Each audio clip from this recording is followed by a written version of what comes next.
Hello student. तो आज मैं धनंजय सर क्लासेस में आपको क्लास 10 टर्म 2 का सुपर 30 का वीडियो नंबर 4।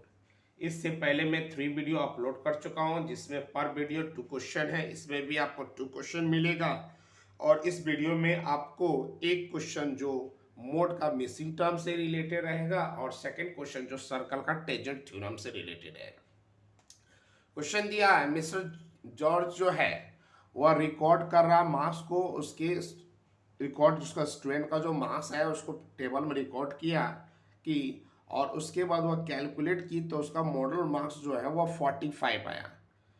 तो printing the data a blank was left, जब वो प्रिंट कर रही थी तो एक नंबर जो है वह मिसिंग रह गया। तो बताना है इस मिसिंग नंबर क्या होगा और मोड जो है वह 45 रहेगा। तो इससे पहले मैं आपको 2 वीडियो अपलोड कर चुका हूं। एक वीडियो जिसमें आपको मोड और मीडियन के बारे में बताया हूं और दूसरा वीडियो जो है मीडियन का मिसिंग टर्म और आपका मोड का मिसिंग टर्म, और एक वीडियो था जिसमें आपका मीन का सिंगल मिसिंग और डबल मिसिंग, और दूसरा वीडियो में मीडियन का सिंगल और डबल मिसिंग। निश्चित रूप से आपको जो 8 मार्क्स का क्वेश्चन आएगा बोर्ड एग्जाम जो आउट ऑफ 40 उसमें 8 मार्क्स का क्वेश्चन होगा और जिसमें आपको मीन मीडियन मोड का क्वेश्चन आएगा आइदर मिसिंग और विदाउट मिसिंग, या तो सिंगल मिसिंग या तो डबल मिसिंग। तो मैंने 3 वीडियो के माध्यम से पूरा कंसेप्ट देना चाहा कि मीन मीडियन मोड आप अपने पास कर लो।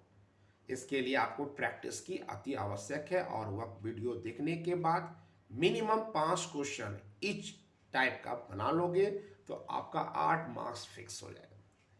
तो सबसे पहले ये हमारा जो क्वेश्चन है मार्क्स ऑप्टेन, ये क्वेश्चन में दिया हुआ रहेगा और नंबर ऑफ स्टूडेंट भी ये क्वेश्चन में दिया हुआ रहेगा। अब करना क्या है, तो जनरली हम देखेंगे कि हमारा जो मोड है वो मोड क्या दिया हुआ। तो मोड हमारा 45 दिया हुआ, तो हम देखेंगे किस क्लास में मेरा 45 आ रहा था, 40 से 60 किस क्लास में है मेरा जो मॉडल क्लास मोड वैल्यू जो किस क्लास में आ रहा, तो 40 to 60। तो मोड मेरा 45 है इसलिए मॉडल क्लास 40 to 60 हो गया। याद ये रखना है मॉडल क्लास किसको लेंगे, जिसके अंदर में मेरा मोड आएगा। तो मोड मेरा 45 40 60 के बीच में आ रहा इसलिए मॉडल क्लास 40 to 60। इसमें से आप ध्यान से देखोगे कि 40 to 60 में एल 40 हो जाएगा। एल क्या हो जाएगा 40 और कितना का डिफरेंस है, तो 20 का डिफरेंस है इसलिए एच मेरा 20 हो जाएगा। इसके बाद हम मॉडल क्लास का जो मेरा फ्रीक्वेंसी रहेगा, जो हमारा मॉडल है मॉडल क्लास का जो फ्रीक्वेंसी, चाहे वह वेरिएबल हो चाहे वो नंबर, उससे हमें कोई मतलब नहीं है। ऐसा मत सोचिएगा कि एक्स लिखा हुआ है इसलिए इसको F1 मान लिया, ऐसा कोई नियम नहीं है। जो मॉडल क्लास रहेगा उसका जो फ्रीक्वेंसी है उसको F1 मानेंगे, उसके ऊपर वाला F0 और मॉडल क्लास के नीचे वाला को F2 मानेंगे। तो F0 मेरा 10 हो गया, F1 X हो गया और F2 जो है वह 6 हो गया। मोड का हमारा फॉर्मूला क्या होता है, तो मोड का फॉर्मूला होता है L plus F1 minus F0 by 2F1 minus F0 minus F2 into H. Mode कितना है तो 45, एल कितना है तो 40 प्लस F1 क्या है तो x minus 10 by 2 into X minus 10 minus 6 into 20। तो 45 माइनस 40 लिख दिए is equal to x minus 10 2x minus 60 into 20। उसके बाद आप यहाँ पर आ जाओगे तो 45 में से 5 गया तो 5 बच गया, क्रॉस मल्टीप्लाई कर दिए तो ओवरऑल सॉल्व करके x का जो वैल्यू निकला वह 12। दैट मीन्स यहाँ x का वैल्यू हमारा क्या हो जाएगा तो 12 हो जाएगा। तो ये क्वेश्चन था रिलेटेड टू मोड, एक क्वेश्चन में रिलेटेड टू सर्कल बता रहा हूँ। तो ये सर्कल का सबसे इंपॉर्टेंट थ्योरम है। थ्योरम क्या बोल रहा है, the length of the two tangent drawn from an external point to a circle are equal. एक सर्कल है और उस सर्कल का ये ए एक्सटर्नल पॉइंट है। ए से जब हम टेंजेंट ड्रॉ करते हैं तो एक ये टेंजेंट बढ़ रहा और ये एक ये टेंजेंट, मतलब एक एक्सटर्नल पॉइंट से सर्कल पर 2 टेंजेंट ड्रॉ हो रहा और दोनों टेंजेंट का लेंथ आपस में इक्वल होता है, ये हमें प्रूव करना है। तो सबसे पहले गिवन में क्या है कि ए एक्सटर्नल पॉइंट है और पी टच यहाँ कर रहा, क्यू टच यहाँ कर रहा, तो A P and A Q are two tangents drawn from an external point P to a circle, C का मतलब सर्कल, ओ का मतलब सेंटर, आर का मतलब radius, to a circle C O R. Prove क्या करना है कि ये जो दो टेंजेंट है ए पी और ए क्यू, ये आपस में क्या होगा, तो इक्वल होगा। कंस्ट्रक्शन में क्या किया गया है, ओ को ए से मिला दिया गया, ओ को पी से मिला दिया गया, ओ को क्यू से मिला दिया गया, तो ज्वाइन ओ ए पी और ओ क्यू। अब क्या एक नियम होता है उसके बारे में जान लेते हैं। वी नो डैट, क्या है, we know that a tangent at any point of a circle is perpendicular to the radius the point of contact।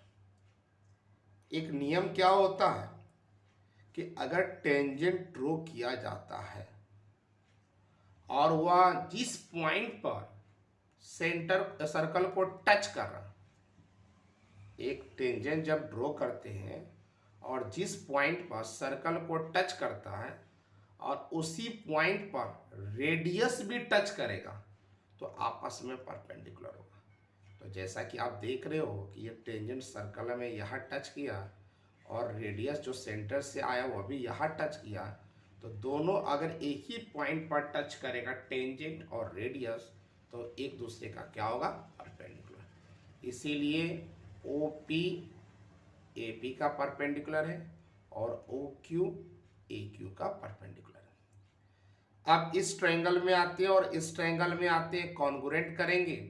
तो जैसा कि आप देख रहे हो ट्रायंगल का नाम मैंने ए ओ पी और ए ओ पी और ए ओ क्यू। आप देख रहे हो कि ओ पी जो है वह ओ क्यू के बराबर होगा, ये जो ओ पी जो है वह ओ क्यू के बराबर और क्यू बराबर होगा, तो दोनों जो है वो सर्कल का रेडियस है, तो radius of the same circle.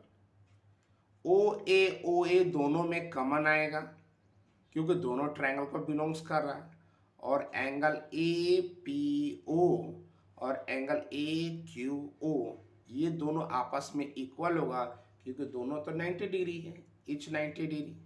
तो वही मैंने यहाँ पर लिख दिया कि ओ क्यू के बराबर है radii of the same circle. Radii का मतलब एक से ज़्यादा रेडियस होता है, तुम जानते हैं सर्कल में लॉट ऑफ इन रेडियस होता है जो कि सब सेम होता है। ओ ए के बराबर कॉमन और angle A P O angle A Q O each 90। Generally mistake बच्चों लोग का क्या होता है कि इस ट्रायंगल का कुछ सब्सटेंस इधर लिख देते हैं और इस ट्रायंगल का इधर रखते हैं। हमेशा याद रखना है जो ट्रायंगल है उसका साइड और एंगल एक सी साइड में होना चाहिए, ऐसा नहीं कि इस ट्रायंगल का इधर और इस ट्रायंगल का इधर, तो गलत हो जाएगा। तो जब ट्रायंगल हमारा इक्वल हो गया तो कॉन्ग्रुएंट किसके माध्यम से होगा, तो आर एच एस मतलब राइट एंगल हाइपोटेनस साइड।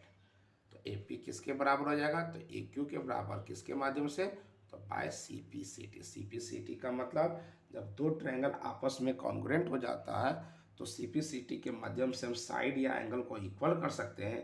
इसको बोला जाता है corresponding part of congruent triangle. तो हमें यही प्रूव करना था। तो ये मेरा था वीडियो नंबर जो है वह 5, जिसमें मैं आपको एक मोड और दूसरा जो किससे रिलेटेड क्वेश्चन बताया, तो सर्कल के लिए। तो इस सुपर 30 का उद्देश्य है कि 30 क्वेश्चन में आपको टोटल इंपॉर्टेंट क्वेश्चन जो कि बोर्ड एग्जाम के लिए बहुत इंपॉर्टेंट है वह करा दें। तो आज के लिए इतना।